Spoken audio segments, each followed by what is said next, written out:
Welcome back, watch fans. This is the Colonel's most important video to date. We are doing not just the state of the collection review. This is not that. This is not here to flex. I'm not here to flex watches or to show off boxes, right? And it's all about the box, right? No, what this video is about is to give you, that's right, behold, the 10 commandments of watch collecting. That's right.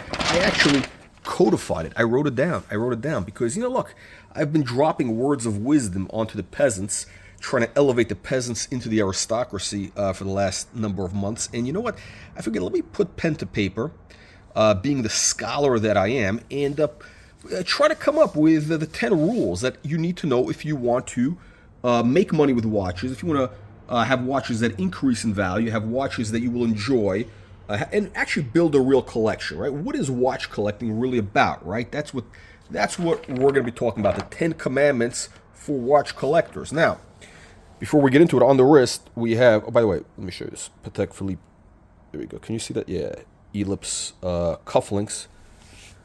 Came with a box. That's right, full set, baby. And on the wrist is my most valuable watch. That's right, this was owned by my father. I think it actually came from his father. So technically my grandfather, really. And I don't have the original strap. I had to put this on a NATO, and this did not come from Bark Inject. This came from eBay, and you can get this for $9.95. I just had this, and at some point I do need a proper strap. But by the way, this is actually a Glashütte Langenzon movement. Why? Well, the Soviets took all the machinery from Glashütte after World War II. They brought it back to the Soviet Union, and that's how the watch industry began there. So let's get into the 10 rules of watch collecting, okay? First, let me tell you, you do not need a collection, okay? Nobody needs a collection, okay? This was the only watch my father owned.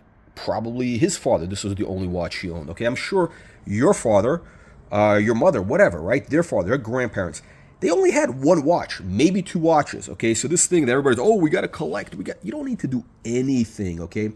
And, don't, a lot of guys think that buying watches is going to create happiness. No, more watches does not create more happiness, okay? It will do nothing for you, okay? And the more watches you have, actually, there's less and less happiness. In other words, incrementally, you get less of a hit. You get less of a dopamine hit. And again, when people buy, they accumulate, they hoard. It's what is the word? Chasing empty ghosts. I think that's a Chinese or some sort of Buddhist expression about you chasing hungry ghosts. I think it is. It means nothing, right? It means nothing, right? So you don't need anything. But one watch is fine. But here's what I think: what is a collection? If you own 4 watches or more that you actually purchased yourself, that you actually put thought into buying, that there was thought that went into it, that, my friends, is a collection. If it was a gift to you, if you got a gift, 2, 3 gifts, whatever, you didn't buy it. It's just random, right? It means nothing. Now, I'm going to go through the list in just a second, but let's go through the collection first. Now, this is my only independent watch, and again, this is a little bit of an outlier. Normally, I wouldn't buy anything like this. This is Jacques Drouot, meteorite dial, beautiful, beautiful, beautiful rotor. Jacques Drouot, by the way, technically, this is one of the oldest watchmakers. Listen, just like Breguet, it's one of these Phoenix brands. Breguet Langenzon, yes, it's a Phoenix brand. This was actually the oldest watchmaker. I think they were started like, I don't know, 17-something, 1700, whatever. And they're actually moving it more into bespoke watches. So I do believe these will have some upside value, as they will no longer make, off-the-rack watches. It's all going to be bespoke from now on. They're going very high-end. Now, Patek Philippe, we have the Travel Time. We got the Travel Time, which I believe is an unbelievable watch. Great value today in yellow gold. And by the way, it's important also, I just realized my rules, I have to add this. It's important to get the right watch in the right metal. And I believe for this watch, you want the yellow metal because it's kind of modern, but it's slightly vintagey. It's kind of a weird, it traverses this kind of interest. It's at the intersection of vintage and modern. So yellow is the right move. Now, we got the Patek Philippe Perpetual Calendar. The 3940. This is the classic white gold 3940G.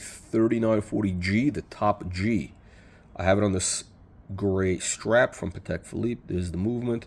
And yes, it's got the full box papers. The full box papers, which, as I mentioned earlier in a previous video, you must have if you're buying a new Patek Philippe, which means modern, I should say. Anything, 2005 and earlier. Now, we have the JLC Master Géographique, the travel time. And amazing watch. Let me pop it open for you. Will it pop open? Will it cooperate? There we go. You get this extra piece of gold, which is probably worth $2,000 with gold prices today.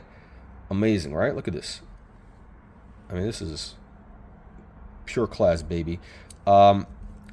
Amazing buy on these watches today. I think JLC, in my opinion, they should be in the top 3, which means Patek Philippe, Audemars Piguet, JLC, not Vacheron, okay?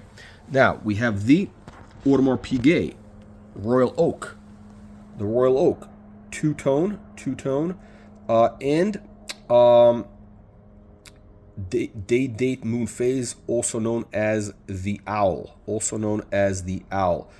now, by the way, guys, one of my rules is, rule number 10, I'll start with rule number 10, is don't take advice, don't be influenced by the wrong people, okay? You are the product of your closest friends. Show me your friends, I'll show you your future, okay? You take advice from people who don't know anything, you're going to end up with garbage, okay? Now, I've been telling you about two-tone for a number of years. I've been telling you about Patek Ellipse for a number of years. And guess what? Today, which is, March, we're in March 10th or something, Rob Report, that's right, Rob Report came out with a story. This is March 10th, 2024. By the way, I was buying this two-tone, the Ellipse, I don't know, 5 years ago, okay? And, because I thought, hey, this is where the puck is heading. And guess what? Rob Report is saying they did a survey of, what's happening in the watch market. They interviewed all the top dealers, okay, retailers, and they said, what are the big trends right now? What are the big trends? Well, the big trends are two-tone. Two-tone is back with vengeance. Why? It's a trend. Geometric shapes, okay? If you notice, by the way, guys, the Royal Oak, why is it hot all of a sudden? Well, these kind of geometric shapes have been hot in the last, let's say, 8-10 years, okay? Now, also, they're talking about independent brands. That's right, certain independent brands. People are expanding beyond the basic bitch Rolex watches, They're going beyond it, okay? The Ellipse, that's right, Brian Govberg. Alfred E. Newman from a Watchbox. Guy's probably worth, I don't know, a couple $100 million. Yeah, that's right, Alfred E. Newman. He's saying that. That's right, Ellipse models are actually taking off right now. Why? Well, I don't know. Listen, the Colonel has been telling me about this for years. I got 2 Ellipse. But you know what? I'm buying the kind of unusual shapes. I'm buying the oddball. Why? Look at this unbelievable minty crisp. Why? Because I believe that's where the action is going to be. Not the basic bitch Ellipse, but the special Ellipse. Now, again, listen, I told you full gold was going to make a comeback. Well, this is years ago. Sometimes I'm right, but it takes a while for the market to catch up. Now, this is, by the way, this does come on the bark finish bracelet. This is late 70s, early 80s, whatever, right? This dial, I put in this blue dial. I do have the original dial. And, after I bought it, I said, look, gold. By the way, I got this watch over 20 years ago. And I said, look, yellow gold was going to be hot. Back then, in the late 90s, no, everybody was buying white gold, platinum, right? That was, if you look at all the rap videos, it was all white gold, platinum, which is garbage. Platinum is garbage, by the way, for watches. And these were cheap. They took off. The bark finish especially took off, right? The bark finish. It's a vintage vibe. Now, so again, you got to be careful who you take advice from. That's my rule number 10. So I'm skipping around here, right? Because look, and by the way, you know what else I said? Smaller cases. That's right. The big trend is for smaller cases. That's right. Smaller cases. Listen, if you listen to the guys like Archie Luxury, these so-called wannabe influencers on YouTube, anybody can start a YouTube channel. I mean, the Colonel. I mean, look at me. I'm just an idiot, right? I have a YouTube channel. Now, obviously, I can't be too much of an idiot if I have, some nice watches, right? Anybody can start a channel. You listen to Archie Luxury. The guy's a fat slob. He's always had garbage watches, always the wrong metal, the wrong watch in the wrong metal, and he's telling you that no, two-tone is tacky, or Or, oh, the watch is too small, Archie, just because you're a fat slob doesn't mean that the rest of us who are in good shape, can't wear these watches. That's right. Look, the media, that's right. What the media is trying to do, my friends, is they got this woke agenda, right? If you notice all these videos these days, I mean, I'm watching these videos with they're trying to sell a water. This is unbelievable. They're selling water, some sort of fake water, whatever it is, overpriced water, like tap water is just as good. And what do they have in the commercial? Right? Usually, normally they would have, typically they want to show healthy people. They show a beautiful blonde running on the beach, whatever, that type of thing, right? No, they got to show a 400-pound black woman doing yoga, a headstand, right? Or surfing, also 400 pounds. Now, listen, I mean, I don't know, this may sound politically incorrect, but I've never seen a 400-pound black woman surfing, and I've spent a lot of time on the beaches of California. I have never seen a 400-pound black woman surfing. Is it possible? It could be possible. I'm sure there is. This is the outlier. Now, doing yoga. Now, I do yoga every day, right? I just do some stretches. I'm not here to be like some sort of fruitcake, but I've taken yoga classes some couple of times. I've never seen a 400-pound black woman. I've seen, in shape ones, I've never seen a 400-pound white woman in a yoga class, right? Anyway, if you notice, you go to any of these, you pass by these athletic stores, athletic leisure, whatever, they have the dummies in there, and now you see this kind of 400-pound, like an obese dummy. They used to have in shape, what are they called? Not dummies, they're called mannequins. They had thin mannequins or whatever, in shape mannequins. Now they have a fat woman. They have a fat woman mannequin who is kind of racially, what's the word, ambiguous, but she's not exactly white, right? Again, this is not a racial thing. This is not a woke thing, whatever. I'm just telling you the reality, okay? Okay, so if you're fat, don't try to make everybody else fat. Do you, okay? You do whatever you want to do. God bless. Look, we need everybody on this planet. Everybody on this planet has to do their thing. We have a mosaic, right? It's very important, all right? Everybody has a role in fulfilling the will of the Creator. That's right. Whatever you believe in, whatever you believe in, there's the will. You got to do your thing, right? Everybody's got to do the best they can do in life, okay? But don't try to bend the world to your standards, okay? So Archie Luxury is dead wrong on classic watches like this, right? Just because he can't wear it. And by the way, Donald Trump is not exactly a thin guy. He's a 6'something", 6'4". His son is probably 8 feet. He's got the young son who's probably 10 feet tall. But yeah, the guy's like a big guy. He's got a big wrist, and he wears small Patek. Now, for him, it might be a little small, but you understand where I'm going, right? Look, don't take advice from the wrong people. And the small watches are making a comeback. Two-tone is making a comeback. You would have known this if you had listened to the Colonel, but you didn't. You listened to Bogans of Brisbane. You listened to guys with dirty Sanchez mustaches who claim to be aristocrats.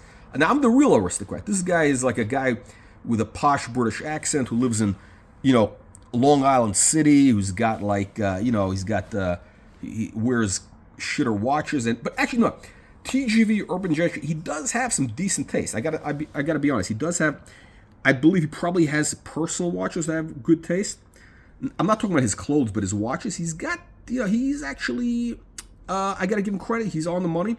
Now you got guys like this Oisin O'Malley's a deadbeat.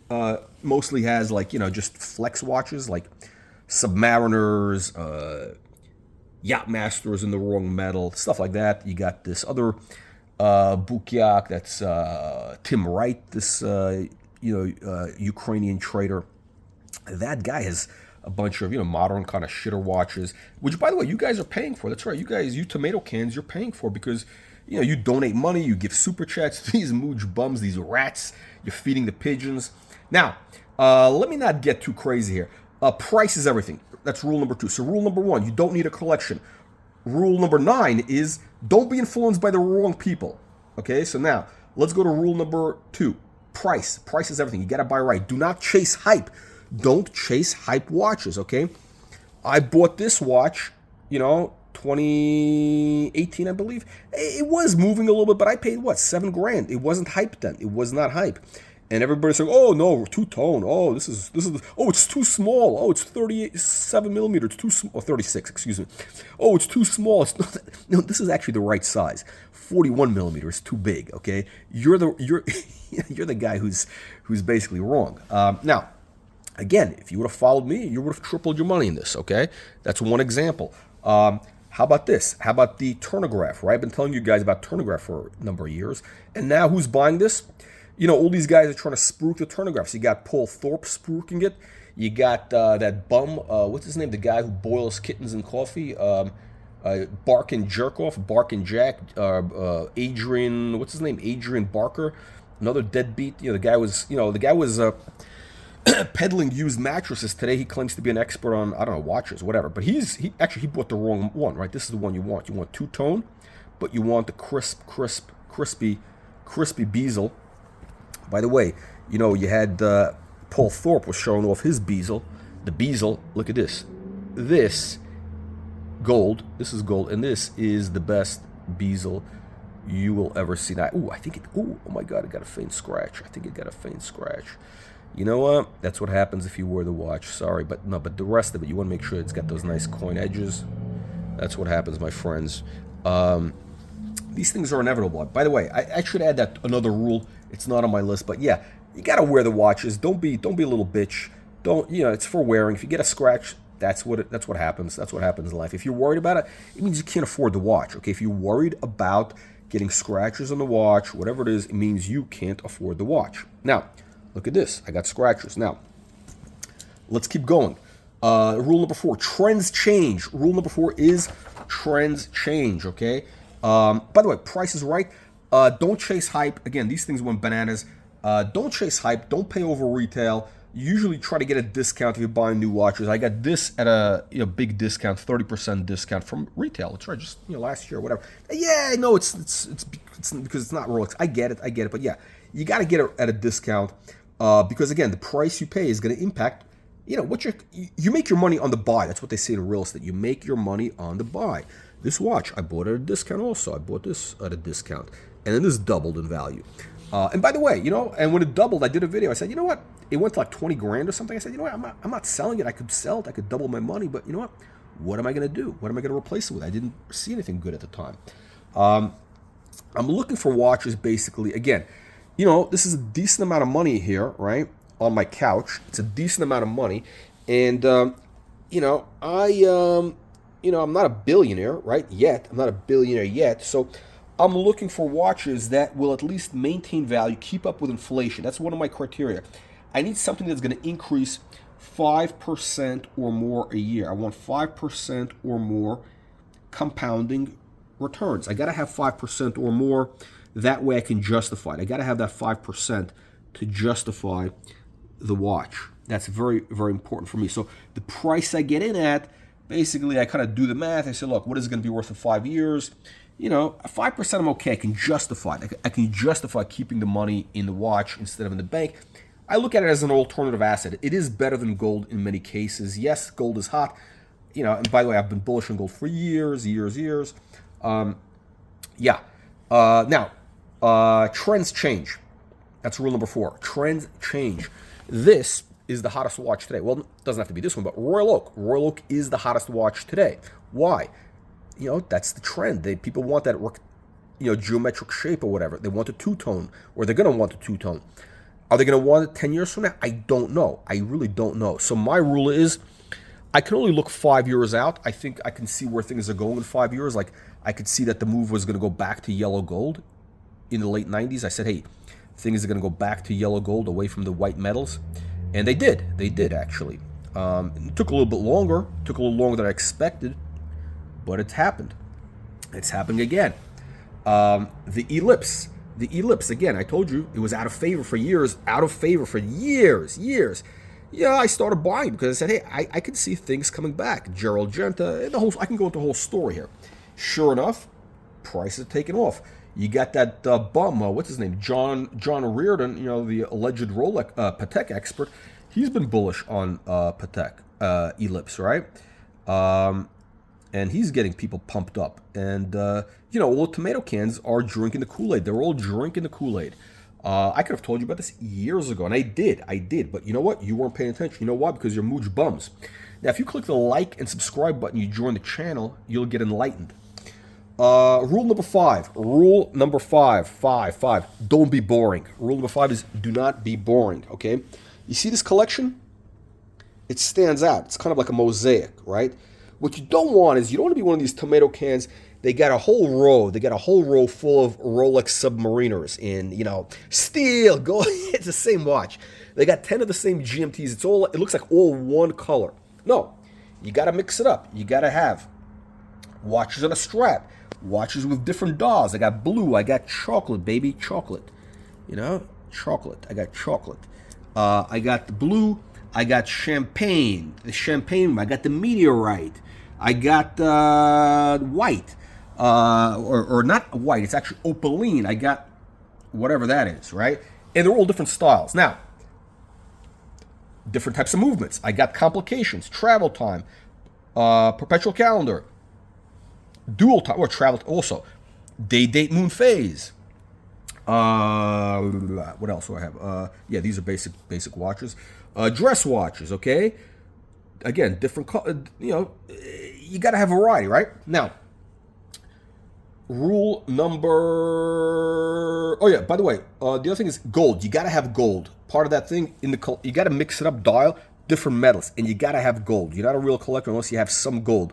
That could be two-tone, no problem with two-tone, but you got to have the precious metal. Because why? Why is that so important? Well, look, you got to respect the horology. You got to respect, somebody spent a lot of time coming up with these things, right? They came up with these concepts, they did the work, and you got to respect it. You got to encase it in precious metal. It's something that's valuable. Historically, human beings, anything that's valuable, they put it into precious metal. That's gold.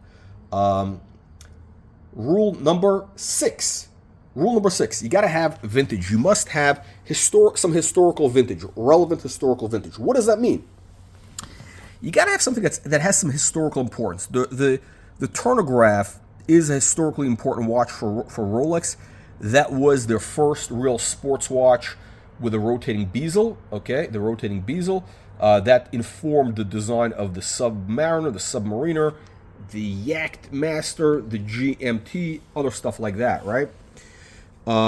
Historically important. Also, you know, look, when I say vintage, it's got to be relevant vintage, okay? So a lot of you guys watching, you probably between the ages of, let's say, 30 and 50, right? 30 and 50.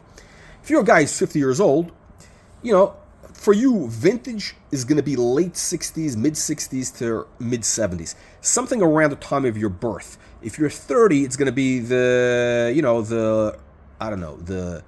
early 90s, late 80s is probably your vintage, right? That makes sense because it's relevant. You know, if you're 50 years old, something from the 1930s or 40s, it's just going to be too far back. You can't relate to it. And if you're a guy who's 30, it may be hard for you to relate to something from the 50s. I don't know about the 60s. I'm actually not sure about that. I'm not sure because there is a lot of like retro type stuff happening. But again, it's moving a little more towards the 70s. So keep that in mind. Keep that in mind. Again, just because you think this is cool now, I think these are cool now, it may not be cool in 10 years, 20 years. So it's you got to keep your eye on things. This, I believe, is a classic. The 3940. It is such a classic design. I don't see things changing for at least 5 years. Again, I can't say 20 years. I can't say that. I don't know. I don't know where things will be. Anybody who tells you that is lying. Rule number 7. You must have at least, if you call yourself a collector, you must have at least one perpetual calendar.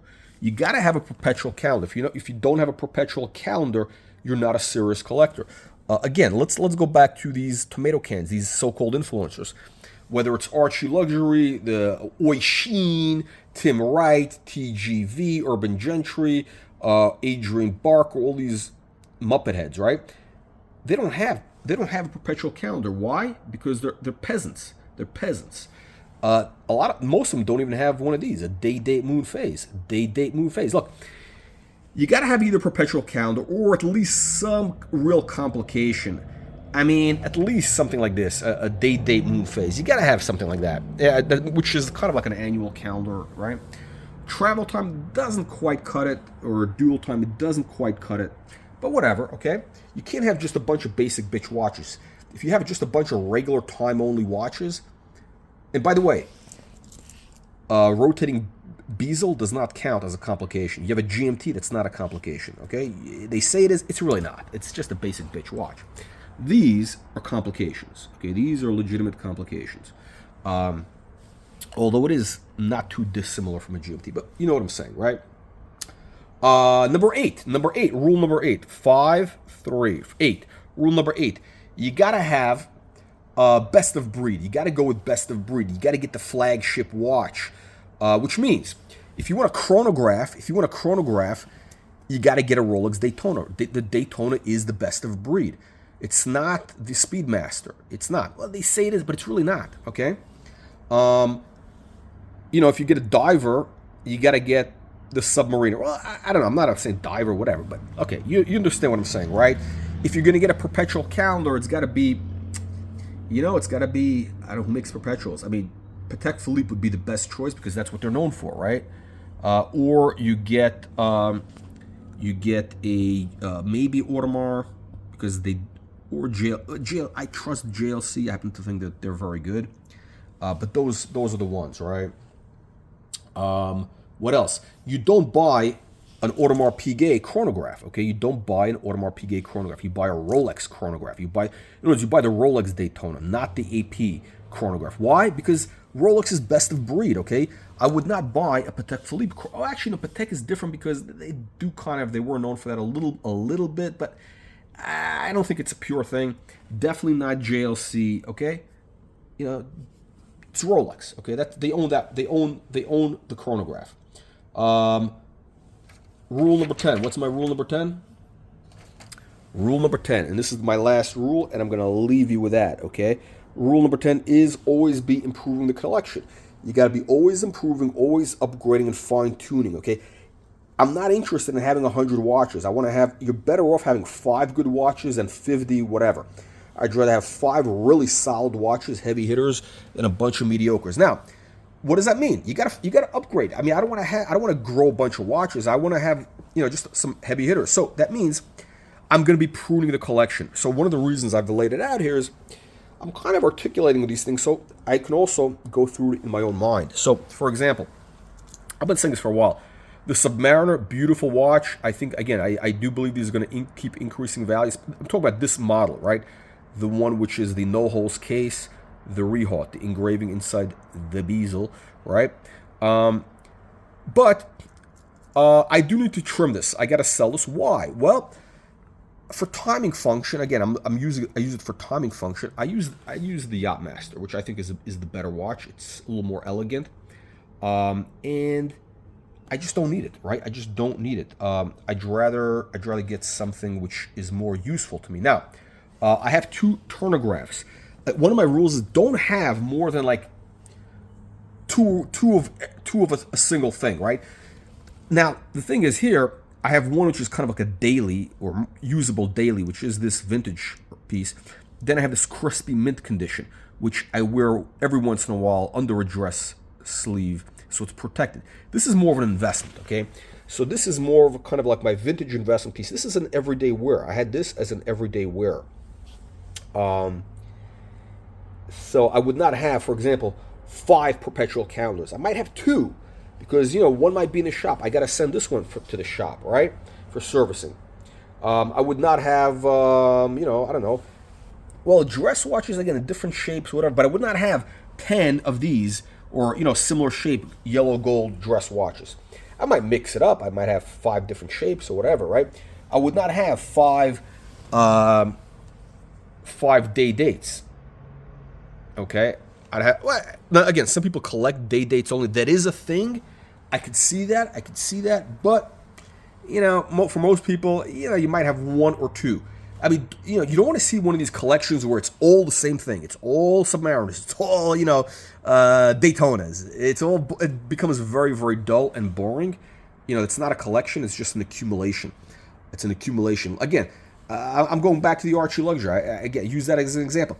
This guy in the infamous shot, he had 5 Calatravas, 5 Patek Calatravas. Why would somebody need 5 modern Calatravas? The only difference was one had a date, one was a white gold, one was yellow gold. It was ridiculous, right? So why are you guys taking advice from knuckleheads, right?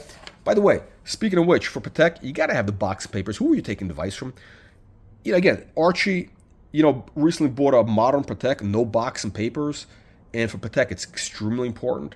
For Rolex, it doesn't matter really. It doesn't really matter. JLC, Patek, extremely important. Why do I have these box papers? Well, why? Because, for a watch like this, it makes a big difference. 20 to 30% of the value is in this box and papers. Or you have archives in the case of vintage pieces like this. For vintage, I got the archives. That is a collection, okay? For your Pateks, by the way, I would highly recommend you get vintage, you get the archive papers, because that really makes you a serious collector. Again, they increase in value. It's $600. It adds up, right? Like if I want to get the archives for these 2 watches, I got to shell out $1,300. That's a lot of money. It adds up. If it was $150, that was one thing. That was a good deal. But I don't know. It's becoming expensive. But okay, so you got to constantly be upgrading as your life, hopefully improves, right? You make more money, become more successful, whatever it is you do, you master your craft, you're going to be making more money. Get better watches. You might start off with something like this, a basic Geographique, right? And then you move on to a perpetual calendar, or you might start off with a day date, and then you move to an AP, day date moon.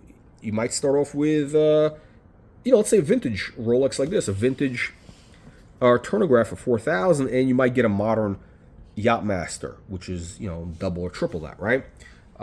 You understand what I'm saying, right? So anyway, I'm going to trim back. I'm probably going to sell the Submariner, and I'm going to sell the Chronograph. I'm probably going to sell those 2, trim things back. Maybe even trim the well, actually no, not the day date yet, but you guys understand this, right? Right now, I'm looking at different watches. I haven't, I'm always looking at things. I'm not always buying things. I don't need to buy anything. I don't need to buy anything. There's nothing like I'm looking at, oh my God, I gotta have it. There's nothing. There is nothing right now that I feel like, oh my God, I must have it. There really isn't. If something really was a great deal, a great price, where I had a built-in profit, I would buy it. What's a built-in profit? Well, if I could pick up, I don't know, let's say something like this for, 12 grand. For example, they have a dual time, very similar to this, a dual time, which is really this movement, but in this case, it's a JLC movement.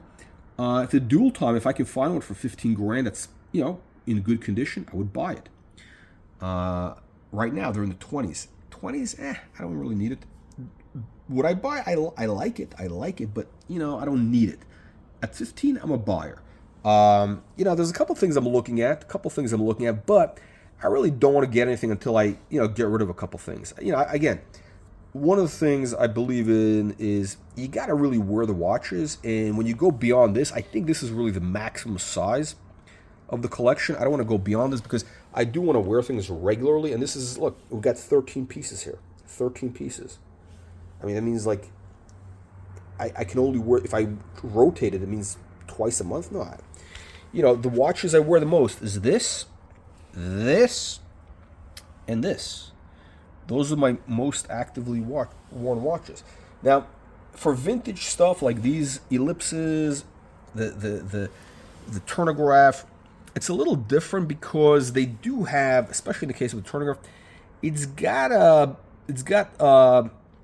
more of an investment piece. So it's something that I don't mind keeping in the safe.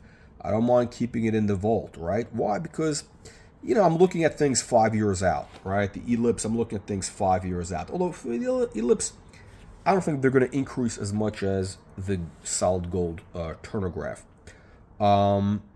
Technically, for this model, you might say that because, again, it's the special edition, kind of the transitional Submariner.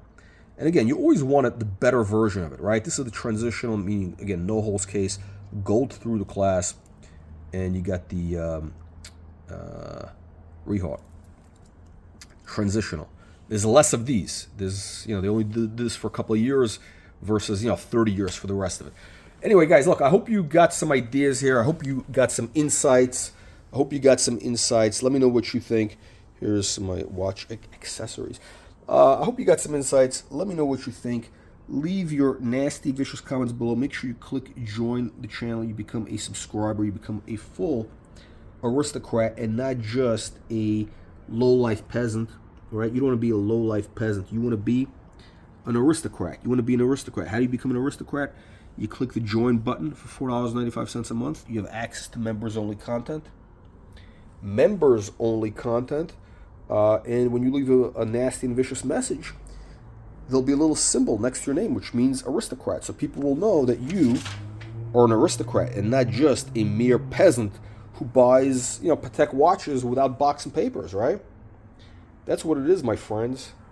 That is what it is. See you on the next one.